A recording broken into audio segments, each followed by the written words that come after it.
कि आप अपने सवालों को एक तरफा कर सकते हैं। मैं कहता हूं 30/30 ठोक दो ना यार, पूरे परीक्षा के अंदर गणित 30 सवाल आएंगे, ठोक दो ना 30/30।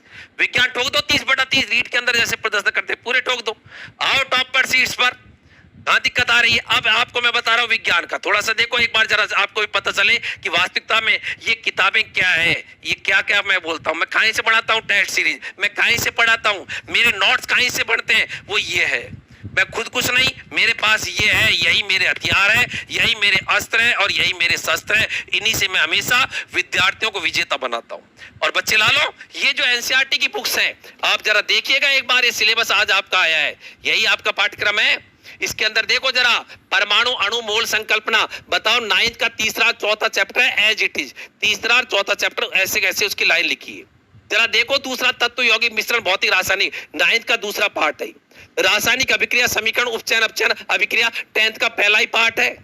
आप देखो कोई किताब लाने की जरूरत है, कहां से सिलेबस आया है? सिलेबस तो एनसीईआरटी से आया है। मैंने पहले ही बोला था, आप एक एक वीडियो को ध्यान से सुना करो। मैंने ये चीज तो कई दिनों पहले जब वीडियो बना दिया था, मैंने कहा एनसीईआरटी 100% सिलेबस एनसीईआरटी। और जरा एक बार देख लेना टेलीग्राम पर जाकर, टेलीग्राम पर जाके देख लेना कि जब सिलेबस सून आया था, कम से कम 8 से 10 से 15 दिन पहले देख लेना कि सिलेबस 100% एनसीईआरटी बेस ब्रैकेट में लिखा हुआ उस समय का, आज से कम से कम 15 दिन पहले का। और उस वीडियो के अंदर देख लेना, मैंने बोला था 100% एनसीईआरटी बेस सिलेबस आया। जरा देख लो, ये एनसीईआरटी का कमाल है। इसके बाद में अम्ल क्षार लवण 10th में दूसरा पार्ट, कार्बन यौगिक 10th में चौथा पार्ट, कोशिका संरचना 9th का पांचवा पार्ट। ये सब एनसीईआरटी के चैप्टर। एनसीईआरटी एनसीईआरटी धाड़ धाड़ के बोलता हूं, धाड़ धाड़ के कहता हूं, धाड़ धाड़ के बच्चों को पढ़ाता हुआ आगे ले जाता हूं।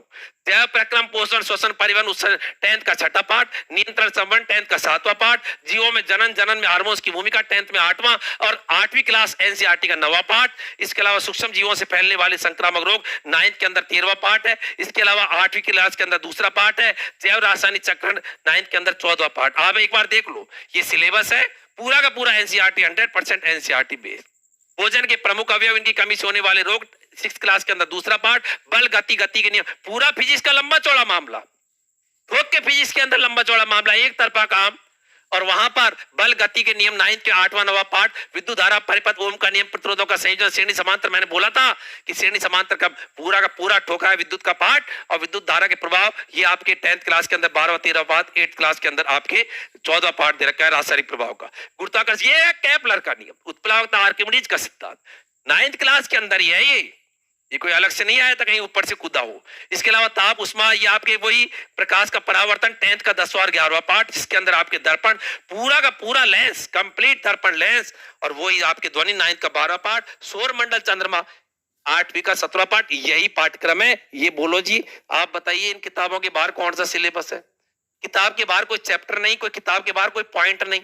ये आपका पाठ्यक्रम है जो पहले से डिसाइडेड था। इसलिए हमने केपलर का नियम पढ़ाया, इसलिए हमने उससे पहले वाले वीडियो के अंदर तमाम टॉपिक्स बोले थे।